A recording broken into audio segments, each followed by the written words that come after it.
You're watching Bet Safe. Welcome back to the O2. It's Star Sixes. It is the completion of the quarterfinals, guys. I'm with Nick and Alan. Let's just have a look at it. Spain, Nigeria, 8-1. That was, it could have been easy. Could have been 21. Well, to be fair to Nigeria, they did have a couple of walking wounded and pains and aches and tired legs, and they didn't have a full squad to pick from. But even so, I thought Spain were absolutely fantastic. They keep the ball well. Salgado's been giving me stick because he's given it. I'm top goal scorer with Baptista, you know. So they're all really, really delighted, happy. They're in the semi-final. Deserve to be. They've been really, really good. And I would imagine favourites for the competition. Yeah, well, I was going to say 8-1. It was almost the odds, wasn't it? Yeah, and as Alan said, it could have been more. I think if they'd have wanted to be a bit more ruthless, they could have been. It was just so comfortable early on, wasn't it? They were 2 up in no time at all. And after that, they eased off a little, but it was one-way traffic pretty much. A game too far for Nigeria. The format of the competition allowed them through, even though Portugal actually had a better record than them. But hey, you know, they knew that third place, if they were one of the 2 best third places, they'd get through, and they did. But that was about as far as they could realistically have expected to have gone. And then we had Brazil, Germany, which Alan predicted wrong. I said it would be 3-1 Brazil, I think, did I not? Yeah, of course you did. Or 72 Germany, I thought it was a good price. It was Bet Safe. I got to blame Bet Safe. They've dragged me in to give me 72. I thought that's quite a good price. I like that. And they played okay, but they weren't really at the races. I genuinely thought it would have been a better game. I think Brazil were better. Yeah. End of, they really were. That flair that I thought Germany might stifle, and you know their ruthlessness in terms of keeping the ball. They didn't do that particularly well. Germany. They haven't done it in the last couple of games, actually, because earlier on in the day, of course, in the last games of the round robin, they were beaten by Portugal 2-0, and they didn't do it then. And Nick quite rightly said, I don't know whether they can turn it on just as easy as that. And against Brazil, you can't, and they were really good. There was one brilliant goal from Amal, a magnificent strike, and that just put the icing on the cake for Brazil. Again, deserved winners to be a semi-finalist. And fantastic as well. You've got to have Brazil in the finals of the tournament. I mean, we saw that the crowd, I don't think the crowd respond to any other side like they do Brazil. Or Roberto Carlos, for that matter. Exactly. The non-playing Roberto Carlos, who is the crowd favourite. Well, he had to play, didn't he? Well, yes, he came on for a little cameo at the end, but he is carrying this injury. If Brazil get to the final, I'm sure he'll be desperate to have a bit more than a cameo. But quite rightly talking about that superb goal, but there was another one, the one that got it all started. Half a chance for Baptista, fantastic finish, really good anticipation, great skill, and that just got Brazil ahead, and I think that made the difference. It was a goal that I don't think many other people in this tournament could have scored, but Baptista still looks so sharp, doesn't he? Yeah, absolutely. And that's why he's joint leading scorer with your mate. Yeah, exactly. Then on to Denmark versus England. You know, we spoke about it earlier on. Denmark unfancied. They're probably, you know, the least known side here, apart from China, I have to say. Yeah. The least known side here. And there they go. You know, they go into the semi-finals. You know, and they beat England comprehensively, right? Well, even everybody at BetSafe. I mean, Denmark were 43 odds against. England were 5-4 odds against. So we're not really much separate in between them. But I think, having watched the tournament, I think Nick and I had probably said, although Nick obviously desperate for England to win, and I'm okay with England winning and being in the competition. It makes it great for us. But realistically, I'd never thought at 1 minute were England going to be able to beat Denmark the way Denmark had performed in the tournament. They've looked really good. Daniel Jensen's been excellent. Sorensen's been superb. They're not like a Brazil team, but boy, are they efficient. They're efficient, and they know if he does a job, and they've still got legs, and there's a lot of fit lads in there, and I think the England boys found that out pretty quickly. It was a case of organisation, wasn't it? I mean, they were organised and England weren't. Yes, I think that's probably a fair comment, Pete. I think England badly needed to score the first goal to give themselves a chance of maybe trying to hang on or build something. But once they were 2-0 down, I think they can probably reflect that they didn't do too bad at all, only losing 3-1. The lads are disappointed. They feel they could have done better, which possibly they could, but I don't think Denmark allowed them to. It is about organisation and fitness, and they've shown that. And I don't think their journey's over yet necessarily either. Well, the last game that we've just seen, Italy versus France, just an absolute volley of goals earlier on, wasn't it? It was mad. Well, how careless are Italy? A goal up and then 2-1 down within 3.5 minutes of the start.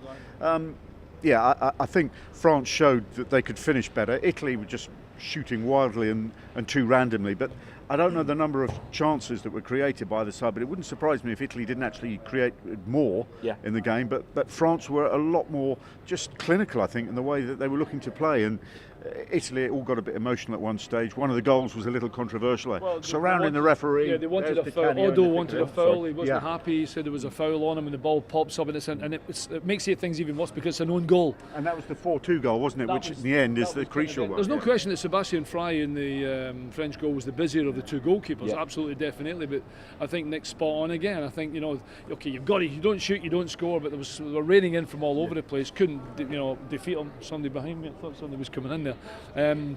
But they were just too good, simply too good. And again, I do think, we tipped, it's a tight one, wasn't it? I went for France because they were 3-2. The odds against. They deserved it from that point of view. My favourite point, I don't know if you noticed it at the half time, did you see Di Canio going absolutely crazy, talking to everybody? I mean, like it was the most important thing in the world ever. I mean, that's great, isn't it? He was still really pumped up because of the decision that had gone against Italy, because he was the first to the referee. There's a big surprise. We're all waiting for him to do a bit more, but he managed to just keep himself in check. But yes, he wanted to show everybody that Italy still absolutely were determined to try and fight back. I mean, but it was a bizarre game, wasn't it? 6 goals in the first half, none in the second. Yeah. You would never expected 6 in the first half. You certainly, when it was 4-2, thought, okay, this could be 5-5, this could be anything. But it was still compelling, even though there were no goals. But you can't argue. France got through because they were a bit more canny than Italy tonight. So tomorrow, the semi-finals, we have Spain versus France, Denmark versus Brazil. So first of all, Spain versus France. You quite fancied this anyway, didn't you? You wanted to see this? I think Spain are the best team. Yeah. I think they've coped with the conditions. I think they've got their tactics spot on, and they've got players in their team that are just delightful to watch. It'll be a good game against France, because even though we tipped France up really to probably turn Italy over, with the likes of Robert Pires and Jouy and Cherou, and then of course the boys at the back, Gallas and Desai and Eric Abidal, who incidentally for me has probably been the player of the tournament at the moment, just for the simple reason, they're still in it, he scored goals and he's been a massive player for them, for France. It'll be a really, really good, all the football today has been brilliant. The end of the group stages has been terrific. We're into the quarterfinals, it's been excellent, there's been some great goals, and now we anticipate Spain against France for the first semi-final. I've got to stay with Spain because I do think they're the best team, but it'll be a great game. I would have to agree with Alan, and particularly because France are a great side, but Spain just looks so much fitter. And I hate to talk about waistlines because, we're gentlemen of a certain age, but France don't look as fit as Spain, do they? No, they don't, but maybe it's just because of the way Spain play that they force the opposition to run so much off the ball that they're made to look as if they're not as fit. But I think if France are to have a chance, then Pires has got to have another massive game. He dragged them back tonight with those early goals after they'd fallen behind. And the likes of Djorkaeff and Julie, if they can produce their best, then they might, you never know, upset things. But I think we're all agreed that Spain are the best team that we've seen in this tournament. Do you know, Nick, what I really think as well? I think Spain are too physical for France as well. At the back, I think, Puyol. Obviously Puyol and specifically with Salgado as well. Michel doesn't leave it about, doesn't not let it not go in and things like that. I think they might set the tempo very, very early on in the game and put France on the back foot. Like we said, it'll be a good game, but I genuinely think Spain are going to be too strong. Probably favourites on BetSafe as well. I haven't actually seen the odds yet. If I was tipping it up, I'd probably put Spain 2-5, and you can have maybe 2-1 France. It'll be about that, but certainly I think Spain rightly favourites. If you're wondering what's beeping, it's not Alan's pacemaker. We are here in the training ground. We're in the bowels of the O2. All the players are being picked up. They're being taken to the Intercontinental Hotel behind us. Their kids are all playing on the pitch behind us in the training ground. So we'll work on to the second semi-final. And this, I think, as much as I like, the absolute classic of Spain and France, I'm really looking forward to Denmark versus Brazil because of the differences in their styles and because nobody fancies Denmark and Brazil. I'm going to stick my neck out and go Denmark. Spain-Denmark final. Yeah, I just think if they can keep doing what they've been doing, every side is finding it very, very hard to play against. I suppose a lot of it might come down to what do Brazil have left in the tank. Is it a case of the best is still yet to come? I don't know. We were talking earlier about the fact they've picked up a couple of injuries.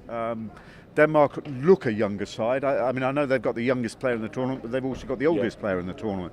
I just think their fitness levels and the way that they're playing has been so impressive that I think that they may well just find that in a very tight game they might be able to find enough to beat Brazil. I mean, they should have beaten Germany in that second game, 2-0 up, and then they allowed themselves to be caught by a really determined Germany side. And then I think that last game when they drew against France, well, again, they knew the draw was going to be enough, so they just sort of kept their powder dry a bit. But I've been hugely impressed with them. I had to say England in that quarter-final, but the head said Denmark were better. No two ways about it. So therefore, let's stick with them. I'll go Denmark. And all yours. What do you Ever the Patriots, see? Yeah, well, we're quite right as well. I mean, if Scotland had been playing them, I'd have tipped Scotland as well. And we stunk the place out, really. We just didn't play well at all after a good start against Mexico a couple of days ago. Unsurprisingly, I'm not going to go with Denmark, even though we've been hugely impressed, for the simple reason I tipped Germany to beat Brazil, and Brazil managed to beat Germany.